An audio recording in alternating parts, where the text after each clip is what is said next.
हमारे YouTube channel study with श्रवण किरण पर आपका हार्दिक स्वागत है। आज मैं एक नया टॉपिक के साथ आपके सामने हाजिर हूँ। मेरा यह चैनल विभिन्न प्रतियोगी परीक्षाओं के लिए प्रतिबद्ध चैनल है। आप इस चैनल को ज़्यादा से ज़्यादा लाइक तथा सब्सक्राइब करें। अगर आपने अभी तक इस चैनल को नहीं सब्सक्राइब किया है तो ज़रूर से ज़रूर सब्सक्राइब कर लें, ताकि मैं जब भी कोई नया वीडियो अपलोड करूं तो आप तक वह वीडियो मिल जाए। आज का हम लोग का जो टॉपिक है वह है महान्यायवादी अर्थात अटॉर्नी जनरल। अनुच्छेद 76 के अनुसार भारत का एक महान न्यायवादी होगा जो भारत सरकार का सर्वप्रथम विधि अधिकारी होगा।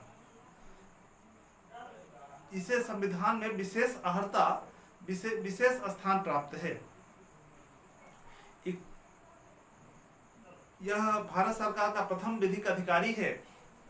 महान्यायवादी भारत सरकार का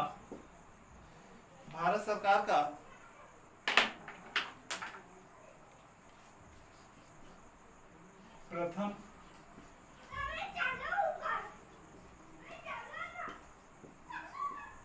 विधिक अधिकारी है।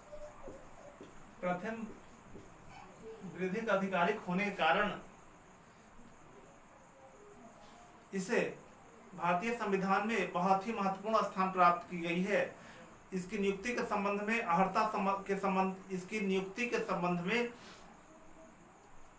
इसकी क्या अर्हता होगी, इसके संबंध में भारतीय संविधान विशेष व्याख्या नहीं करता। इसके अनुसार भारतीय संविधान में यह व्यवस्था की गई है कि जो उच्चतम न्यायालय के न्यायाधीश की योग्यता होगी वही भारत का महान्यायवादी होगा उसका भी योग्यता माना जाएगा। अर्थात वह भारत का नागरिक होगा। वह किसी उच्च न्यायालय या उच्चतम न्यायालय में 10 साल तक प्रैक्टिस किया होगा, या वह एक न्यायाधीश के रूप में पद पर रह चुका होगा।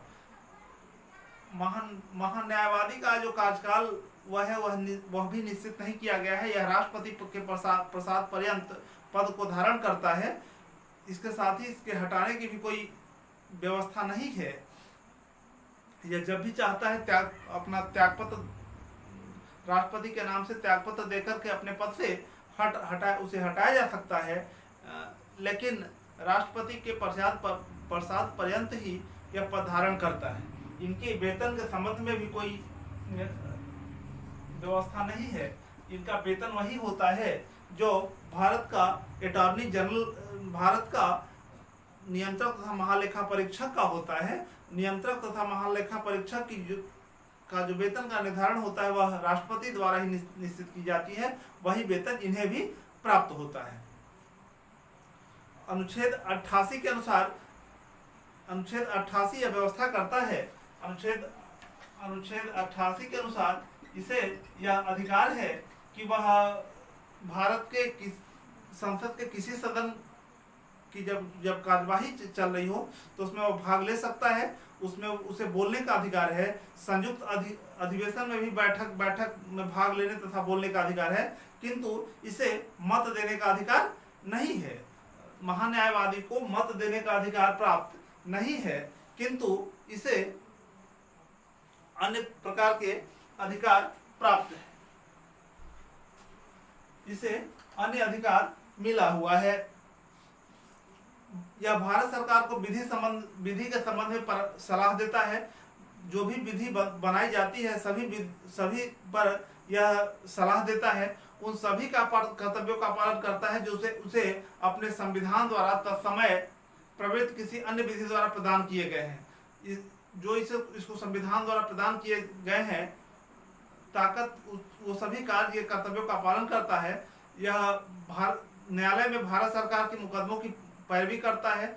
जितने भी न्यायालय हैं वहाँ भारत सरकार के मुकदमों की पैरवी कर सकता है। इसकी सहायता के लिए एक सॉलिसिटर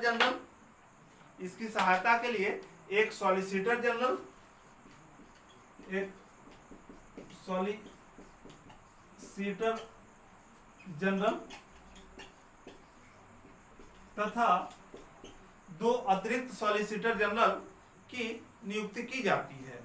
संविधान के अनुच्छेद 143 के तहत एक सॉलिसिटर जनरल होता है तथा 2 अतिरिक्त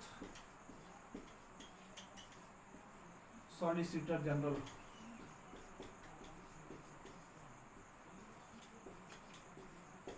इसके साथ ही साथ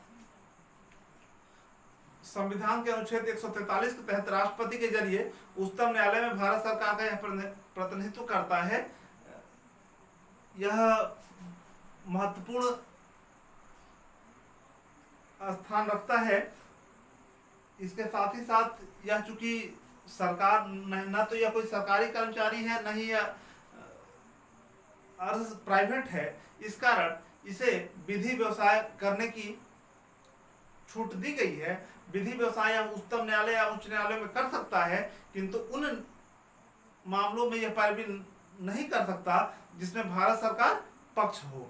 जहां भारत सरकार पक्ष होता है वहां यह उस केस में यह पैरवी नहीं करता, उस मुकदमे की पैरवी नहीं करता, लेकिन इसे विधि व्यवसाय करने की छूट होती है। इसके साथ ही साथ जो भारत सरकार के समक्ष जो विधि संबंधी विषय होता है उस पर यह सलाह देता है और इसकी सलाह के अनुसार ही विधिक परामर्श मानी जाती है।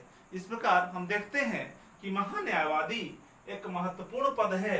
यह पद भारत सरकार का सबसे बड़ा विधिक अधिकारी महान्यायवादी, जिसे अटॉर्नी जनरल भी हम लोग कहते हैं, होता है। जहां तक हमें लगता है आपको यह वीडियो पसंद आएगा। हमारे वीडियो को ज़्यादा से ज़्यादा लाइक तथा शेयर करें। हम उम्मीद करते हैं कि आने वाले दिनों में मैं और आपके सामने वीडियो लेकर आऊँगा। तब तक फिर हम अगले दिन एक नए वीडियो के साथ मिलेंगे।